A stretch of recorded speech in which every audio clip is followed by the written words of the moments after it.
Boa tarde, pessoal. Queria contar umas histórias hoje. 8 anos atrás, eu estava em crise. Eu tinha um trabalho legal, tinha o carro da empresa, eu tinha futuro na empresa, diziam que eu ia crescer, que eu ia ter boas oportunidades, que eu ia ganhar um bom dinheiro. E aquilo era o que eu achava que eu queria da vida. Eu achava que eu tinha que ser grato por aquilo e que eu tinha que ficar feliz com aquilo. Mas eu sentia um vazio dentro. Senti um vazio no peito. Eu saí de férias, 8 anos atrás eu saí de férias e fui viajar. E aí no aeroporto eu fiquei com vontade de comprar alguma coisa para ler no avião. Fiquei com vontade de comprar alguma coisa diferente para ler. Eu comprei um livrinho que chamava Siga Seu Coração.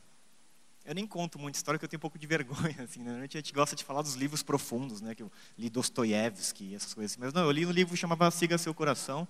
Era um livro ilustrado, pequenininho, fininho, que era para ler no avião mesmo.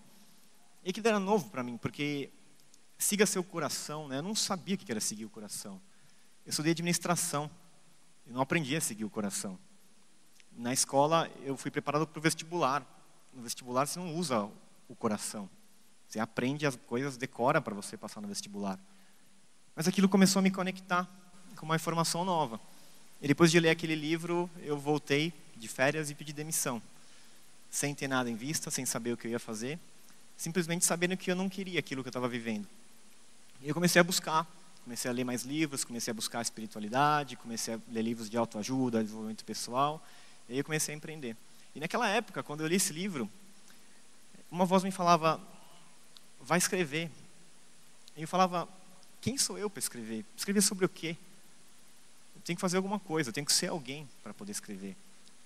E eu decidi que eu ia ser um empreendedor. Que eu ia começar negócios e que eu queria ficar milionário com esse negócio, que eu queria vender empresas para sair na capa das revistas para eu poder falar e poder escrever. Eu achava que eu ia escrever o dia que eu fosse um bilionário, o dia que eu tivesse um case de sucesso para contar para as pessoas. Eu achava que eu tinha que ser alguém antes. Então eu fui empreender e eu comecei a entrar num ritmo totalmente workaholic de empreendedor, de acordar cedo, de dormir tarde, de estudar produtividade, de começar a estudar a vida de sucesso das pessoas. E eu queria tomar o mesmo café da manhã que as pessoas de sucesso tomavam. Eu queria saber todos os segredos, todos os hábitos, todas as técnicas, todas as ferramentas, todas as fórmulas para me levar ao sucesso. Porque eu achava que existia uma fórmula para aquilo. E que se eu aplicasse aquelas fórmulas, eu ia conseguir vencer na vida. E ser alguém. E depois que eu fosse alguém, eu ia poder fazer aquilo que eu tinha vontade de fazer, que era escrever. E depois de alguns negócios, eu cheguei num ponto na minha vida onde eu perdi tudo que eu tinha. Nem faz tanto tempo, isso faz um pouco mais de um ano. E aí nesse dia, em julho do ano passado, eu cheguei em casa um pouco desiludido, decepcionado, por mais algumas notícias ruins. E eu sempre tive esse impulso de querer largar tudo que eu tinha para fazer, que eu tinha que fazer para começar a escrever. Mas eu não acreditava que era possível fazer aquilo. Então, eu começava ideias, depois eu desistia delas, eu começava projetos, eu ganhava dinheiro, depois eu perdia dinheiro, eu ganhava dinheiro, depois eu queria largar tudo e começar de novo, porque no fundo o que eu tinha vontade de fazer era escrever. Só que eu achava que não era possível fazer aquilo. E aí esse dia, um ano atrás, eu cheguei em casa e eu abri meu computador e eu comecei a escrever. E eu não sabia o que eu estava escrevendo, eu simplesmente comecei a dar vazão àquilo que estava dentro de mim. Eu estava com muito medo, estava muito preocupado com a situação em que eu me encontrava, e eu simplesmente comecei a deixar fluir aquilo. E aí, durante 11 dias, eu escrevi todos os dias, e eu fazia perguntas que eu mesmo respondia. E no começo eu achava que eu estava enlouquecendo, que não era possível acontecer aquilo, mas depois eu lia e eu via que o conteúdo que eu escrevia fazia sentido. E eu comecei a compartilhar com outras pessoas, comecei a compartilhar com amigos, e eu comecei a ter o feedback das pessoas de que aquele livro estava começando a fazer sentido. Eu escrevi um livro em menos de 2 semanas. Livro 11 Dias de Despertar. Durante 11 dias eu escrevia todos os dias, fazia as perguntas que eu queria saber e dividia com as pessoas. E depois que eu vi que eu tinha escrito um livro em 2 semanas, eu falei, bom, beleza, como é que eu compartilho esse livro? Eu nem sei como é que faz isso. Eu nem sei como é que se publica um livro. E aí eu peguei o artigo, esse texto, e eu joguei na internet, salvei um arquivo em Word, em PDF, só para as pessoas não editarem, e deixei para download. Em algumas semanas foram milhares de pessoas que fizeram download desse livro e começaram a me mandar um feedback, dizendo que o livro estava mudando a vida delas, de que algumas pessoas diziam que iam se suicidar e não se suicidaram por minha causa. Diziam que estava lembrando de coisas que elas nem sabiam que elas sabiam. E gente que lia e não conseguia parar de chorar enquanto lia. E eu entendi que naquele momento eu estava fazendo aquilo que eu vim para fazer de verdade, que era escrever. E eu sempre tive aquela vontade de escrever, e eu não sabia por quê. É porque eu tinha alguma coisa para compartilhar com as pessoas. Mas eu achava que eu tinha que ser alguém para poder fazer isso. Só que eu já era alguém. A gente já é alguém. Você não tem que se tornar ninguém para você fazer aquilo que você tem vontade de fazer. Você tem que simplesmente fazer. Que é o que a gente fala de seguir o coração. E eu comecei a entrar mais a fundo nisso, tentar mergulhar nisso. Minha vida começou a mudar quando eu comecei a escrever. Eu comecei a compartilhar mais textos e comecei a escrever artigos na internet. E as pessoas compartilhavam, e as pessoas me davam retorno dizendo que acreditavam na mesma coisa, que viam o mundo da mesma forma, que sentiam ressonância naquilo que eu escrevia. Eu comecei a entrar mais a fundo e olhar mais para dentro e começar a investigar aquilo que vinha de dentro de mim, no meu coração. Mas eu descobri que entre a minha mente e o meu coração existiam várias camadas de emoções que eu não sabia como lidar com elas e que me afastavam de conseguir ouvir de verdade. Eu não conseguia ouvir de verdade o coração porque tinha muita coisa, muitas camadas. A gente a vida toda foge dessas emoções. Quando você é criança, você começa a expressar e alguém já fala que você não pode expressar, que você tem que ficar quieto. Já falam que você não pode gritar, que você tem que ficar em silêncio. Falam que você não pode sair pulando, que você tem que ficar quieto, que você tem que ficar parado. E aquilo vem como uma bomba no seu peito. E a gente a vida inteira vai recebendo esses socos no estômago, essas bombas que vêm para fazer a gente ficar quieto, para fazer a gente se calar. E você tem vontade de gritar e você não pode. Você tem vontade de falar e você não pode falar. Você tem vontade de chorar e você não pode chorar. E você vai mascarando aquilo, jogando para dentro. Mas você só consegue ouvir a sua intuição, você consegue escutar o coração e descobrir quem você é de verdade quando você começa a olhar para isso. Quando você começa a investigar e olhar para essas emoções. Olhar para aquilo que incomoda. Porque dói. É mais fácil a gente fugir disso. É mais fácil tentar mudar o externo, quando na verdade é tudo aqui dentro.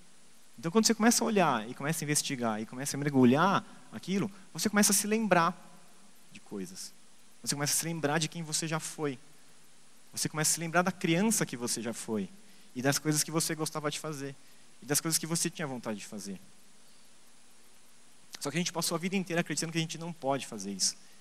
Que a gente tem que primeiro trabalhar, primeiro conquistar, primeiro estudar, para depois ser alguém. A brincadeira sempre vem depois. Você só pode brincar depois que você terminar as suas tarefas. Enquanto você não terminar as suas tarefas, você não pode brincar. E nisso a gente vai se afastando cada vez mais daquilo que a gente acredita. E eu vinha muito em eventos como esse, aqui, e eu falava, eu tenho vontade de falar lá. Eu quero falar, mas sobre o que eu vou falar? Eu quero ser um palestrante, mas vou falar sobre o quê? Eu não sei, eu tenho que fazer alguma coisa. Eu ficava naquela de querer fazer coisas para poder fazer aquilo que eu tinha vontade de fazer. E tentava criar uma fórmula, um método, um planejamento para eu conseguir passar por etapas para ir poder chegar lá e fazer aquilo que eu tinha vontade de fazer. E hoje eu sei que é só eu ir direto e começar a fazer aquilo. Uma criança não fica tentando fazer um plano para ela brincar daquilo que ela tem vontade de brincar. Ela vai lá e brinca. Ela quer desenhar, ela vai lá e desenha. Ela não fica pensando em procurar uma galeria para publicar os seus desenhos. Ela vai lá e desenha. Alguém escreve e vai lá e compartilha. E quando eu entendi isso, a vida começou a ficar diferente. Começaram a acontecer sincronicidades. E aí eu comecei a questionar a forma como eu vivia. Eu comecei a questionar as coisas que eu acreditava. Porque eu vi que a vida funcionava por outros princípios, que não eram aqueles que eu aprendi na escola, nem no emprego, nem nas empresas, nem nos livros de administração, de produtividade, de performance. A vida funcionava por outros princípios. E eu vi a sincronicidade acontecendo na minha vida todos os dias. Eu comecei a observar elas. E eu comecei a questionar muita coisa. E aí eu lembrei que quando eu era pequeno, eu era aquele menino que questionava as coisas, que queria saber o porquê de tudo. Por que isso? Por que aquilo? Até que a resposta era invariavelmente porque sim. Porque é desse jeito, porque sempre foi assim, e não tem muito que a gente faça. E aí eu comecei a parar de perguntar, porque eu fiquei frustrado. E eu comecei a tentar me encaixar, comecei a tentar me enquadrar. E quando eu comecei recentemente a questionar essas coisas, eu lembrei desse menino que questionava as coisas. E eu comecei a questionar tudo novamente. A forma como a gente vive, a forma como a gente trabalha, a forma como a gente se relaciona com as pessoas, a forma como a gente se alimenta, a forma como a gente respira, a forma como a gente dorme. A gente não sabe absolutamente nada sobre o que é viver. A gente não sabe respirar, a gente não sabe comer, a gente não sabe dormir, a gente não sabe o que são sonhos, a gente não sabe fazer quase nada. E é hora da gente começar a questionar tudo isso. E quando você começa a se questionar, você começa a se libertar de vários condicionamentos. E a sua vida começa a mudar, porque você começa a chegar mais perto de quem você é. Eu entendi que as sincronicidades são um instrumento que a vida usa para fazer você chegar mais perto daquilo que você tem que fazer. Eu entendi que existe mais do que a gente consegue enxergar. Que não existe só aquilo que a gente consegue tocar e ver. Que existe coisa no mundo invisível. Que existe uma inteligência por trás que está movendo todas as peças. E essa inteligência está sempre empurrando a gente a favor da gente. Sempre fazendo a gente olhar para a gente poder evoluir, para a gente conseguir seguir o nosso caminho. Para que você possa ser quem você é de verdade. E quando você começa a perceber essas coisas, você vê que a vida vai ficando mais fácil. E esse livro que eu escrevi, depois que eu compartilhei na internet, as pessoas fizeram download do livro, eu falei, bom, então o livro é bom, né? Estou recebendo vários feedbacks, vou começar a compartilhar, vou buscar uma editora para publicar o livro. E aí eu comecei a fazer contato com várias pessoas que eu conhecia, que conheciam donos de editora, ou comecei a mandar e-mail para editoras que eu gostaria que publicassem o meu livro. Eu mandei contato para fiz contato com 8 editoras. E dessas 8 editoras, 7 me deram respostas negativas, ou porque não conseguia falar com a pessoa. Meu amigo que é o dono da editora está de férias, a pessoa que é responsável por isso ela não vai poder ver isso agora. Outros não respondiam. E uma me respondeu, dizendo, beleza, a gente gostou do seu livro, a gente quer publicar, mas você é um autor novo, e como ninguém te conhece, você tem que pagar 15 mil reais para publicar o livro. Eu falei, cacete, será que é isso? Será que eu vou ter que tentar dar um jeito de conseguir 15 mil reais para publicar o livro? Eu falei, não, acho que não é a hora. Eu vou dar um passo para trás e vou deixar só esse arquivo em PDF rolando pela internet, e não é hora de virar livro publicado ainda, né? Aí passaram 2 semanas, uma pessoa me adicionou no Facebook, uma pessoa que eu não conhecia, e ela mandou uma mensagem para mim perguntando, Gustavo, você tem alguém para publicar esse livro já? Eu falei, não. Ela falou, eu posso te conectar com um amigo que é dono de uma editora? Eu falei, pode. Ela mandou essa mensagem na segunda-feira. Na quinta-feira, eu fui tomar café com o dono da editora, e na segunda-feira eu estava com um contrato assinado para a publicação do livro. Sincronicidades. Universo, como eu gosto de falar. E a vida funciona a partir disso, dessas oportunidades. A vida não é o esforço. A vida não foi feita para ser difícil. Se está difícil, está errado. É como a natureza. Se você olhar para a natureza, você vê que não existe esforço na natureza. O rio não fica tentando atravessar uma pedra. Ele percorre o caminho de menor esforço, de menor resistência. Só que a gente insiste em percorrer o caminho de maior resistência, achando que nós somos os inteligentes. Que não tem, sem ganho, não tem, como é que é? No pain, no gain. A gente acha que é assim, que tem que ser duro, que tem que batalhar, que tem que ser firme, que não pode desistir nunca dos seus sonhos, que tem que continuar batalhando. Mas será que é do jeito que está tendo que ser feito mesmo? E quando eu vinha para eventos como esse, eu via tanta gente fazendo tanta coisa legal, tanta gente inspiradora, eu falava, eu quero ser como essas pessoas, eu quero viver essa vida, eu acredito em tudo isso, mas eu não conseguia encontrar meu propósito, não conseguia saber o que eu tinha que fazer. E aquilo me desgastava, eu me sentia mal. Porque eu achava que era comigo o problema, porque todo mundo estava fazendo coisas incríveis. Todos eram incríveis profissionais. E eu abri o Facebook e eu via pessoas só compartilhando coisas incríveis. Eu abri o Instagram e eu só via gente viajando para fora do Brasil, tirando foto nos melhores restaurantes. E eu falava, cara, tem alguma coisa errada com a minha vida. Eu não sou bom o suficiente. A gente fica o tempo inteiro se comparando com o outro. E quando a gente se compara com o outro, a gente não olha para dentro. E esse que é o problema. A gente não sabe olhar para dentro. A gente não tem que se comparar com o outro. Eu estava aqui sentado esperando a minha hora de subir, e automaticamente eu comecei a me comparar com os outros. Comecei a me comparar. E eu queria que a minha palestra fosse melhor que a dos outros. Mas por quê? Eu nem quero isso. Eu só quero conseguir chegar e fazer a minha palestra e passar a minha mensagem. Eu só quero conseguir ser eu. E acho que esse que é o nosso desafio. É a gente parar de tentar ser melhor do que os outros. Parar de competir. E conseguir ser quem a gente é de verdade. Simplesmente ser. Simplesmente permitir que a gente consiga se expressar como a gente tem vontade de fazer. E minha vida começou a mudar muito disso. Eu comecei a acreditar em muitas coisas novas. Eu comecei a acreditar que a gente tem que criar uma sociedade que permita a cada um ser quem é de verdade. Porque a gente não sabe fazer isso.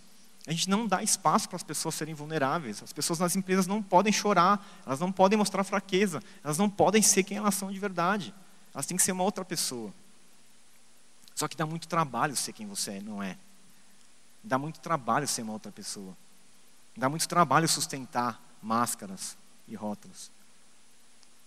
E quando você começa a se permitir ser quem você é, a sua vida começa a mudar, começa a ficar mais fácil, porque é mais leve ser do jeito que você é. Tem menos peso. Você não tem que ficar tentar agradar os outros. Você tem que conseguir fazer aquilo que você sente vontade de fazer. E nesse caminho vão ter várias pessoas que vão te dizer que você está errada, que não faz sentido, que não é bem assim. Mas existem várias outras que vão te apoiar. E o que a gente tem que fazer é começar a juntar as pessoas que acreditam na mesma coisa. As pessoas que sabem que seguir o coração é importante. As pessoas que sabem que você tem o seu lugar de valor. As pessoas que sabem que você não tem que ser igual aos outros. As pessoas que não querem que você seja igual aos outros. As pessoas que ouvem o seu sonho e que te apoiam. É isso que a gente tem que buscar. Buscar comunidade. Buscar um lugar onde a gente possa falar sobre as nossas angústias. Onde a gente possa ser acolhido. Eu sei que nada disso do que eu estou falando é novo para vocês. Nada do que eu estou falando é novo para vocês. Vocês já sabem de tudo isso. Eu só vim aqui para lembrar vocês. Eu só vim aqui para lembrar daquilo que vocês já sabem. E de alguma forma, que essa fala minha dê um pouco de liberdade para vocês. Tire um pouco do peso de vocês serem outras pessoas. Dizer que é possível sim você ser quem você é. De que é possível sim você acreditar nos seus sonhos. E de que você vai ter uma rede de apoio quando você se jogar. Porque tem várias pessoas que já fizeram isso. Que estão fazendo isso. E que sabem as dificuldades. E se a gente se permitir se abraçar, se a gente se permitir se acolher, se a gente permitir que o outro seja quem ele é, e não ficar tentando mudar o outro, a gente vai conseguir criar um mundo melhor. Um lugar de mais compaixão. Um lugar onde cada um tem o seu valor. Um lugar onde você pode usar suas habilidades e você pode viver a vida que você veio aqui para viver. Porque é isso que você veio fazer aqui. Você não veio para ser outra coisa. Você veio para ser você. Obrigado, pessoal.